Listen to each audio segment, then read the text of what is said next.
Meron pa bang nagsasabi sa inyo na fake news si Pauka Sports? Meron pa magsasabi sa inyo? Nung una ko nilabas yung hindi maglalaro si Kai Soto sa Gilas Pilipinas, maraming nagsasabi na fake news na hindi totoo yan. Maraming hindi naniniwala kay Homer Saison. Ano na ngayon? Coach Tim Cone kinumpirma na at ang problema pa, ito rin, QMB rin, hindi rin makakalaro. Naniniwala ka dyan o baka hindi na naman? Pag-usapan natin ngayon ito. Ano na ngayon mangyayari sa Gilas Pilipinas? Hindi ko na sasabihin na baka hindi makalaro, no? Pero yung QMB, unsigned pa lang. Bakit ba hindi nasa-sign? Kailangan na kailangan natin yan. Lalo na wala si Kai Soto. Ano ba nangyari kay Kai Soto? Bakit ba talaga wala? Injury ba talaga ang dahilan? At sino sa tingin ko ang pwede nating ipalit dito sa dalawang higante sana? Napaka ano talaga sana nito, no? Napakalaking bagay ng dalawang player na ito pero hindi na po mangyayari yan. So, pag-usapan po natin yan pagkatapos po ng mabilis na introduction. Kung naniniwala ka, please share, like, and comment. Kung hindi naman, bakit ka pa rin nanonood dito? Podcast Sports, the number one independent sports voice of the Philippines. Mapa-hater or follower ka, welcome ka naman dito, no? Sige, bash ka lang ng bash. Walang problema, criticize ka lang, criticize. Ganyan naman para mag-improve tayo. Okay, tatandaan niyo po ang ating pong programa, ang ating pong content. It might be critical sometimes, pero ang goal natin dito is to be, kumbaga, para mas maging better. Kung ano man yung ating kinikriticize, kung ano man ating binabalita. So, ito na nga po, kumpirmado na nga po, no? Marami na ring mga news agency na nagsabi na na-interview na rin si Coach Tim Cone. Sabi rin ni Homer Saison, na kumpirmado na rin na ito pong si Kai Soto ay hindi na makakalaro. At ito pang si QMB, sabi, decided not to come. Bakit naman? Alam mo, feeling ko itong mga players na to, miski ako, player ako, kahit pag sikat ako, syempre gusto-gusto kong i-represent ang Pilipinas. Siyempre, sino ba naman may ayaw i-represent ang Pilipinas? Pero siyempre, gaya po ng ibang players, gaya po ng trabaho, kailangan well compensated din. Naiintindihan ko may mga nagsasabi diyan na kasi naman para sa bayan yan, para sa ganito, dapat yan parang gusto niyong sabihin na ilibre na lang eh. Bakit daw nanghihingi ng malaki? I mean, may trabaho, may pamilya, trabaho din yan. Bakit sa tingin mo, ito nga yung argument ko kung para sa bayan yan, di yung mga politiko natin, mga mayor, konsehal natin, di dapat yan, walang sweldo, para sa bayan. Bakit sila may sweldo at bakit magkakaiba yung sweldo nila? 'Di ba? Depende sa impact yan. Kung ako, kay Soto ko, alam kong kailangan na kailangan ko na ng team, syempre, medyo mas malaki. And tama lang naman talaga yan. I mean, mahal mo ang bansa, pero syempre, you provide service too. So, hindi natin pwedeng sisihin si Kai Soto, kanyang team, kung sakali man na, kasi naririnig ko, no? At nabasa ko, at syempre sinabi sa akin ni Homer Saison na from 200,000 allegedly to 10,000 US dollars, ganun kalaki ang diferensya.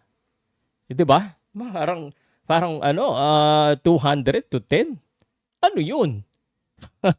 Parang bigla namang binaba samantalang yung level of yung play mo naman mas lumakas ka naman, no? At kailangan na kailangan ka. So talaga namang syempre mapapaisip ka. Sabi ko nga, sample ko, kahit sino may sakit, yung asawa mo may sakit, nanay mo may sakit, pag may pera, medyo gumagaling. I mean, kasabihan lang naman yan. Pero that's all I'm saying. And pati si QMB, parang ang rinig ko ay ano pa rin, unsigned pa rin. So, bakit ba nagiging unsigned? Syempre sa negotiation niya, wala namang ibang assuming no na pwedeng maging issue sa ganito, dalawang laro lang ito. Bakit hindi manegosyo ng ayos kung kailangan na kailangan si QMB? Dalawa lang 'yan. It's either we don't think that QMB could really help us or QMB is not that worth it for us to pay him with that much o kung ano man yung hinihingi niya. So, ganun yan. So, it's not to say na ayaw ng Gilas Pilipinas management na mag-improve. I'm sure they want, but I'm sure everyone is constrained with some limitation.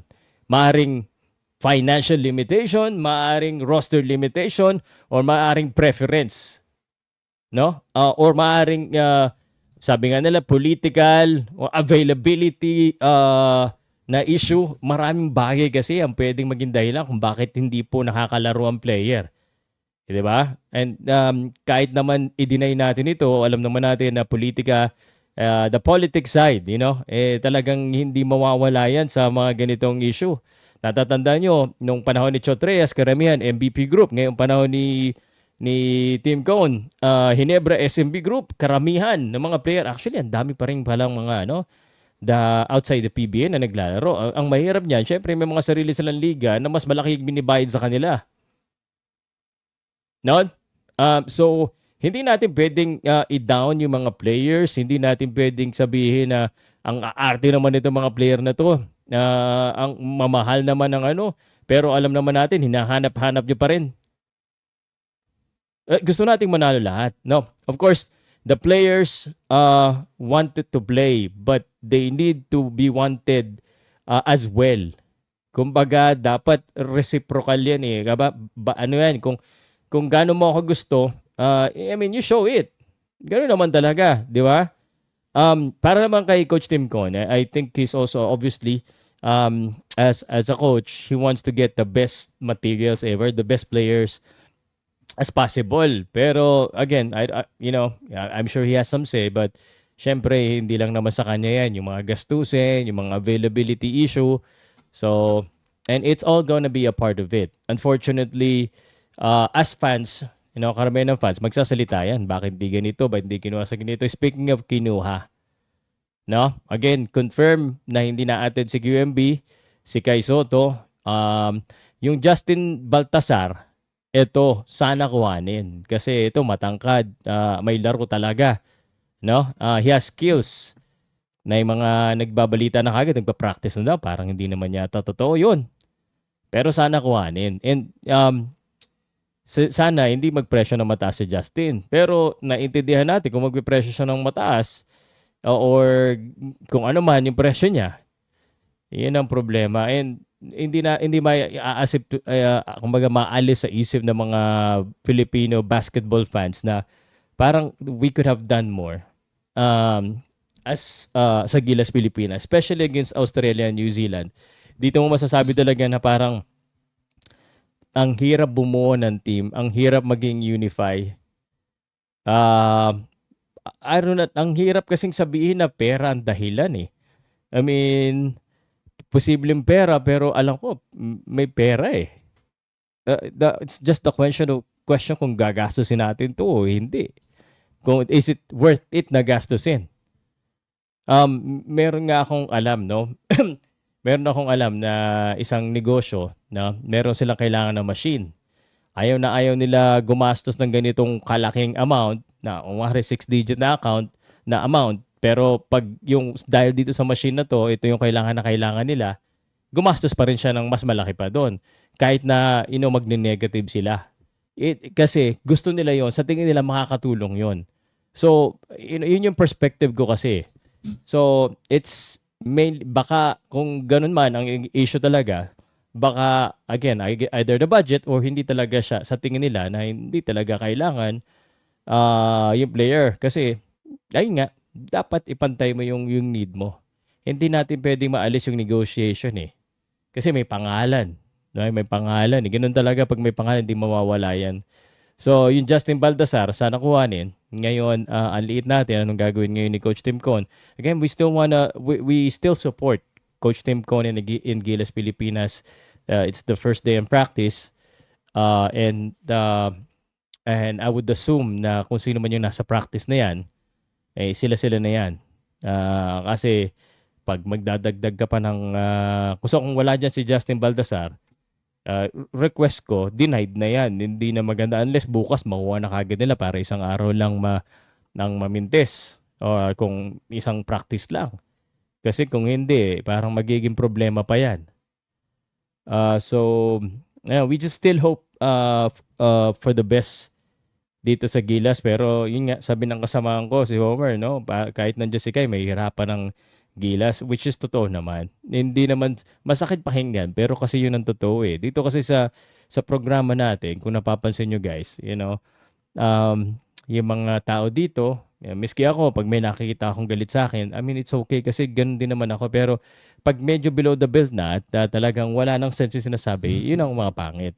Alam nyo siguro naman, nakikita nyo, naiintindihan nyo yung ibig sabihin kung bakit natin ito sinasabi, no?